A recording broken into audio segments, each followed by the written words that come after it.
മുഹമ്മദ് അലി പഠിപ്പിച്ച പാഠം. അലി തോൽക്കുമെന്ന് എല്ലാവരും ഉറപ്പിച്ച മത്സരമായിരുന്നു അത്.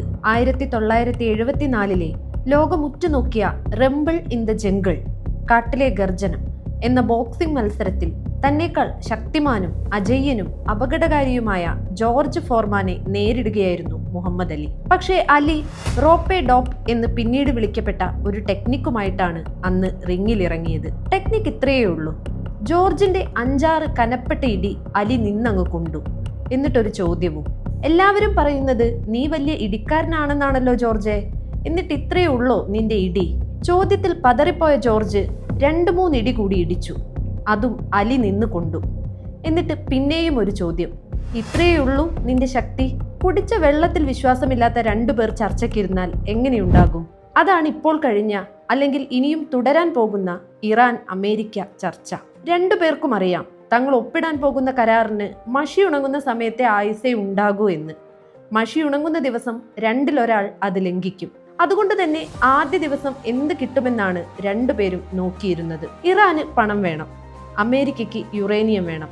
പിന്നെ തരാം എന്ന് പറഞ്ഞാൽ പറ്റില്ല, ഇപ്പൊ കിട്ടണം എന്നതായിരുന്നു ഇന്നലെ വരെയുള്ള അവസ്ഥ. ഇന്ന് അത് മാറി. ഇറാന് ആദ്യ ഗഡു പണം കിട്ടി. പണക്കെട്ടുകൾ നിറച്ച ചാർട്ടേഡ് വിമാനങ്ങൾ പല രാജ്യങ്ങളിൽ നിന്നായി ടെഹ്റാനിൽ എത്തിയ ശേഷമാണ് അവർ കരാറിൽ ഒപ്പിടാൻ സമ്മതിച്ചത്. 25 ബില്യൺ വരെ ഈ ആഴ്ചയും അടുത്ത ആഴ്ചയുമായി കിട്ടും. 300 ബില്യൺ പുനർനിർമ്മാണ ഫണ്ട് പറഞ്ഞിട്ടുണ്ട്. അത് കിട്ടിയാൽ കിട്ടി എന്നേ ഉള്ളൂ, മിക്കവാറും കിട്ടില്ല. പകരം അമേരിക്കയ്ക്ക് ഹോർമൂസ് തുറന്നു കിട്ടി. ലോകത്താകെ എണ്ണവില കുറഞ്ഞു. അമേരിക്കയിലും എണ്ണവില കുറഞ്ഞതുകൊണ്ട് ട്രംപിന്റെ പാർട്ടി ഇലക്ഷനിൽ കടന്നുകൂടാനുള്ള സാധ്യതയും തുറന്നു കിട്ടി. ഹോർമൂസ് നിയന്ത്രണത്തിൽ വെക്കും, പക്ഷേ ടോൾ പിരിക്കില്ല എന്ന് ഇറാൻ പറഞ്ഞിട്ടുണ്ട്. അതവർ ലംഘിക്കുമെന്നുറപ്പാണ്. കാരണം ബില്യൺ കണക്കിന് ഡോളർ കിട്ടാനുള്ള ഈസി മാർഗമാണ്. അത് ഉപയോഗിക്കാതിരുന്നാൽ നാട്ടുകാർ ഖൊമേനിയെ വിഡ്ഢി എന്ന് വിളിക്കും. മാത്രമല്ല ഇനി ഇറാൻ എന്ത് ചെയ്താലും ആരും യുദ്ധത്തിന് വരില്ല എന്ന് ലോകത്തെല്ലാവർക്കും ഉറപ്പാണ്. 300 ബില്യൺ കിട്ടണമെങ്കിൽ യുറേനിയം കൊടുക്കേണ്ടി വരും. 500 കിലോ സമ്പുഷ്ടീകരിച്ചതും 9000 കിലോ സമ്പുഷ്ടീകരിക്കാത്തതുമായ യുറേനിയം ഇറാനിലുണ്ട്. അത് ഇറാൻ തന്നെ പറഞ്ഞതാണ്. സ്വാഭാവികമായും അതിന്റെ ഇരട്ടി ഒളിപ്പിച്ചിട്ടുണ്ടാകും. പാൽ മാത്രം കുടിക്കുന്നവരല്ല ഇറാനികൾ. ഇതിൽ കുറെ റഷ്യയിലേക്ക് മാറ്റാൻ സമ്മതിച്ചു. 300 ബില്യൺ വാങ്ങാനായിരിക്കും ഇറാൻ പ്ലാൻ ചെയ്യുന്നത്. ബോംബ് ഏതായാലും അവരുണ്ടാക്കും, അല്ലെങ്കിൽ കാശ് കൊടുത്തു വാങ്ങും. അവർക്കിനി എന്തും ചെയ്യാം. എന്തു ചെയ്താലും അവരെ ആക്രമിക്കാൻ ആരും ഇനി വരില്ല. 100 ദിവസങ്ങൾക്ക് മുൻപ് ഇറാൻ യുദ്ധം അമേരിക്കയും ഇസ്രയേലും തുടങ്ങിയത് തന്നെ ജോർജിന്റെ ഇടിയുമായിട്ടാണ്. അവരുടെ സുപ്രീം ലീഡറും അദ്ദേഹത്തിന്റെ ഭാര്യയും കൊച്ചുമക്കളും 1ാമത്തെ ബോംബാക്രമണത്തിൽ കൊല്ലപ്പെട്ടു. മനുഷ്യരെ കൊല്ലുന്ന കാര്യത്തിൽ ലോകത്താർക്കും മത്സരിക്കാൻ സാധിക്കാത്ത ഇസ്രയേൽ ടെഹ്റാനിൽ നായാട്ട് നടത്തി മിക്ക മന്ത്രിമാരെയും മിലിറ്ററി ഉദ്യോഗസ്ഥരെയും വധിച്ചു. പെൺകുട്ടികളുടെ ഒരു സ്കൂളിൽ ബോംബിട്ട് 300 കുട്ടികളെ കൊന്നു. പോലീസുകാരില്ലാത്ത പോലീസ് ചെക്ക് പോയിന്റിലും പട്ടാളക്കാരില്ലാത്ത പട്ടാള ബാരക്കിലും ബില്യൺ കണക്കിന് ഡോളറിന്റെ ബോംബുകൾ കൊണ്ടിട്ടു. ഇസ്രയേലിന്റെ 100 ഇരട്ടിയോളം വലിപ്പമുള്ള ഇറാൻ ഈ ഇടിയൊക്കെ നിന്നങ്ങ് കൊണ്ടു. 1ാമത്തെ റൗണ്ട് കഴിഞ്ഞപ്പോൾ ഇറാന്റെ ഒരു ചോദ്യം. എല്ലാവരും പറയുന്നത് നിങ്ങൾ വലിയ ഇടിക്കാരനാണെന്നാണല്ലോ, ഇത്രയേ ഉള്ളൂ നിങ്ങളുടെ ഇടി? മുഹമ്മദ് അലിയുടെ ചോദ്യം കേട്ട ജോർജിന്റെ അവസ്ഥയായി അമേരിക്കയ്ക്കും ഇസ്രയേലിനും. ഇനി എന്ത് ചെയ്യും? ഇതിനൊരു ബാക്ക് സ്റ്റോറി ഉണ്ട്. ഇസ്രയേൽ ഇതുവരെ യുദ്ധം ജയിച്ചിരുന്നത് തുടക്കത്തിൽ നടത്തുന്ന ഞെട്ടിക്കൽ ആക്രമണങ്ങൾ കൊണ്ടാണ്. 1948 അറബ് ഇസ്രയേലി യുദ്ധത്തിലും 1967 6 ഡേ വാറിലും ഇസ്രയേൽ ജയിച്ചത് അങ്ങനെയാണ്. 1967 അമേരിക്കൻ ഫൈറ്റർ ജെറ്റുകൾ ഉപയോഗിച്ച് യുദ്ധത്തിന്റെ ആദ്യ മണിക്കൂറിൽ തന്നെ ഈജിപ്തിന്റെ വിമാനങ്ങൾ മുഴുവൻ ആക്രമിച്ച് തകർത്ത് ഈജിപ്തിനെ ഞെട്ടിക്കുകയായിരുന്നു ഇസ്രയേൽ. ഇടികൊണ്ടു വീണ ഈജിപ്ത് പിന്നെ എണീറ്റില്ല. ആ യുദ്ധത്തിൽ നഷ്ടപ്പെട്ട സീനായ് പെനിൻസുല ഇതേ ഞെട്ടിക്കൽ ആക്രമണ തന്ത്രത്തിലൂടെ ഈജിപ്ത് തിരിച്ചുപിടിക്കുകയായിരുന്നു. 1973 യും കിപ്പുർ എന്ന ഇസ്രയേൽ അവധി ദിവസത്തിൽ സൂയസ് കനാൽ കടന്നുവന്ന് 10,000-കണക്കിന് ഈജിപ്ഷ്യൻ സൈനികർ ഇസ്രയേലിനെ ഞെട്ടിക്കുകയായിരുന്നു. ആ ഞെട്ടലിൽ ഇസ്രയേലും എണീറ്റില്ല. ഇസ്രയേലിന്റെ അജയ്യത ഇല്ലാതാക്കിയ യും കിപ്പുർ യുദ്ധം എന്നറിയപ്പെടുന്ന ആ യുദ്ധത്തെ തുടർന്ന് സീനായ് പെനിൻസുല ഈജിപ്തിന് തിരികെ കിട്ടി. ഈ യുദ്ധങ്ങളിൽ നിന്ന് ഏറ്റവും പാഠങ്ങൾ പഠിച്ചത് പക്ഷേ ഇറാനായിരുന്നു. ഫൈറ്റർ ജെറ്റുകൾ ഉപയോഗിച്ച് ഒരു കാലത്തും ഇസ്രയേലിനെ തോൽപ്പിക്കാൻ കഴിയില്ല. കാരണം അമേരിക്ക ഏറ്റവും പുതിയ വിമാനങ്ങളും ടെക്നോളജിയും ആദ്യം കൊടുക്കുന്നത് ഇസ്രയേലിനാണ്. മിക്കവാറും സൗജന്യമായി. ഇസ്രയേലിന്റെ അയലത്തുള്ള ഒരു രാജ്യത്തിനും അമേരിക്കയോ യൂറോപ്പോ യുദ്ധവിമാനങ്ങൾ വിൽക്കില്ല എന്നല്ല, ഇസ്രയേലിലേക്കുള്ള റൂട്ട് ലോക്ക് ചെയ്തിട്ടാണ് വിൽക്കുക. അതുകൊണ്ട് തന്നെ യുദ്ധവിമാനം വാങ്ങി ആ കാശ് കളയാതിരിക്കുന്നതാണ് നല്ലത്. ഇസ്രയേൽ ഏതായാലും യുദ്ധവിമാനങ്ങൾ കൊണ്ട് ബോംബിടാൻ വരും, അത് നിന്നങ്ങ് കൊള്ളുക. മുഹമ്മദ് അലി പഠിപ്പിച്ച പാഠം. ചാരപ്പണി, മനുഷ്യരെ കൊല്ലുക, ആകാശത്ത് നിന്ന് ബോംബിടുക എന്നീ കാര്യത്തിൽ അഗ്രഗണ്യന്മാരാണെങ്കിലും ഇസ്രയേലിന്റെ 2 പ്രധാന ദൗർബല്യങ്ങളിൽ കേന്ദ്രീകരിച്ചാണ് ഇറാൻ കാലങ്ങളായി തയ്യാറെടുത്തത്. ഇസ്രയേലിന് വലിപ്പമില്ല, ആളുമില്ല. അതാണ് ആ 2 ദൗർബല്യങ്ങൾ. 10ന്റെ 3 ബാച്ചുകളായി 30 മിസൈലുകൾ ഇറാനിൽ നിന്ന് പുറപ്പെടുമ്പോൾ ഇസ്രയേലിൽ മുഴുവൻ സൈറൺ മുഴങ്ങും. ആളുകൾ കൊച്ചുങ്ങളെയും എടുത്ത് ഷെൽട്ടറിലേക്ക് ഓടും. ഇസ്രയേൽ പകുതിയും മുക്കാലും ആകാശത്ത് വെച്ച് തടയും.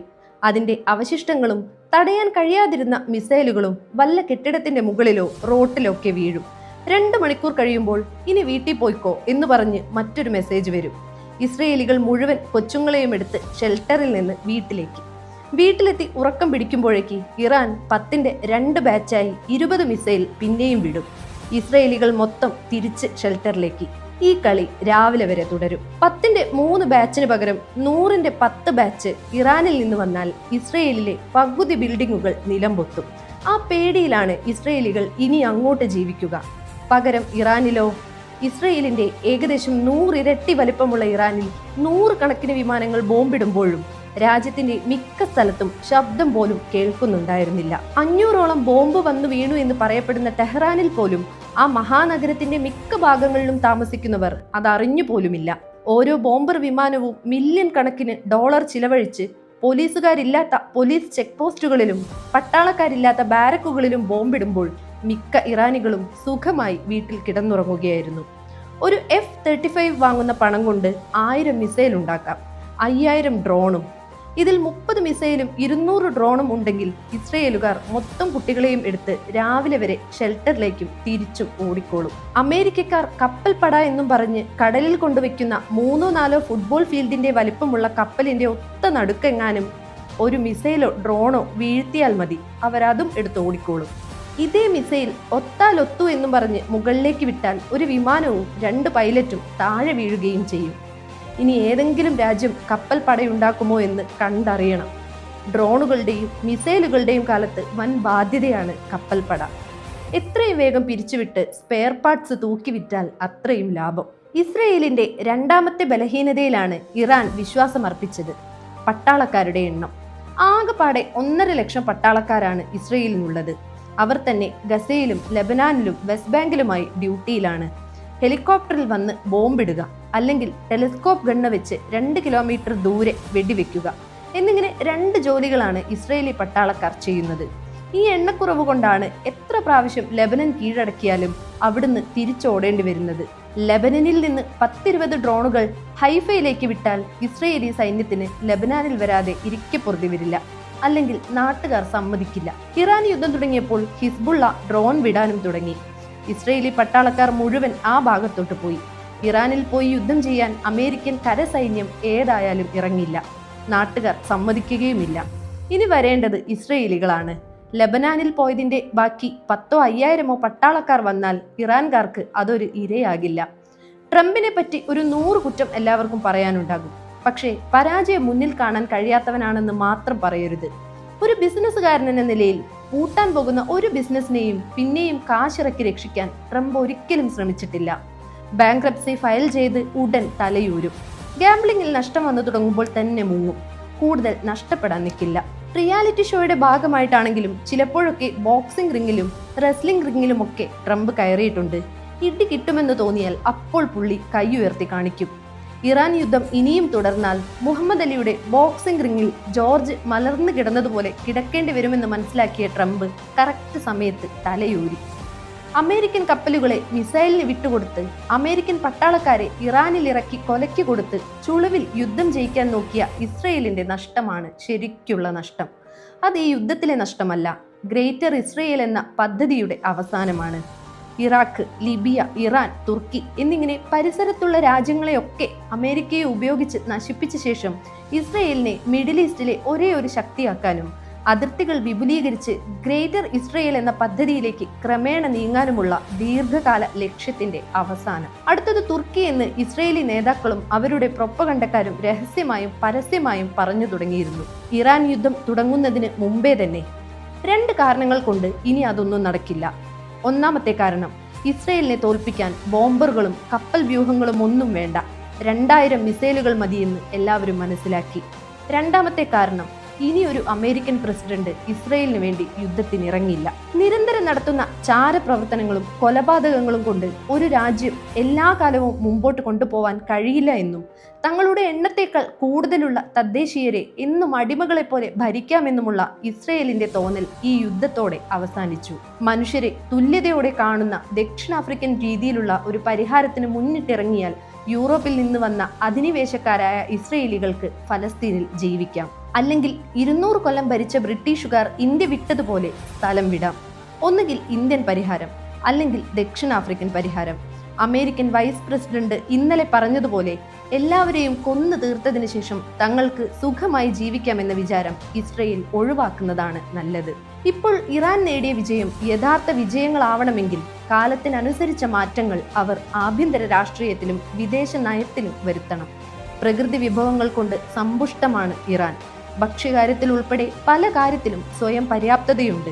വിദ്യാഭ്യാസത്തിൽ, പ്രത്യേകിച്ച് സ്ത്രീ വിദ്യാഭ്യാസത്തിൽ വളരെ മുന്നിലാണ്. ജോലി ചെയ്യുന്ന സ്ത്രീകളുടെ എണ്ണം ആനുപാതികമായി വളരെ കൂടുതലാണ്. ആ നിലയ്ക്ക് ഒരുപാട് സാമ്പത്തികമായി മുന്നോട്ട് പോകാനുള്ള ത്രാണിയുണ്ട്. 500 കിലോ സമ്പുഷ്ട യുറേനിയം വിട്ടുകൊടുത്ത് ട്രംപിന്റെ ഈഗോയ്ക്ക് വഴങ്ങി ഉപരോധങ്ങൾ അവസാനിപ്പിച്ച് നല്ല നിലയിൽ പോകുന്നതാണ് ഇറാന് നല്ലത്.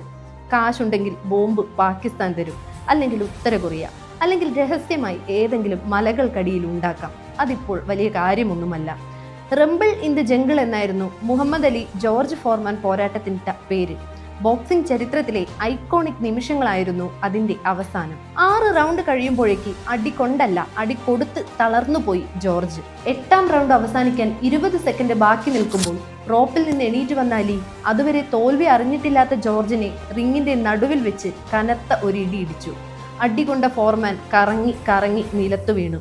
1-2 പ്രാവശ്യം അയാൾ എണീക്കാൻ ശ്രമിച്ചു. കഴിഞ്ഞില്ല. അലി ജയിച്ചതായി റഫറി പ്രഖ്യാപിച്ചു. ലോകവും. പിന്നെ അലി പറഞ്ഞു, it's hard to be humble when you are as great as I am.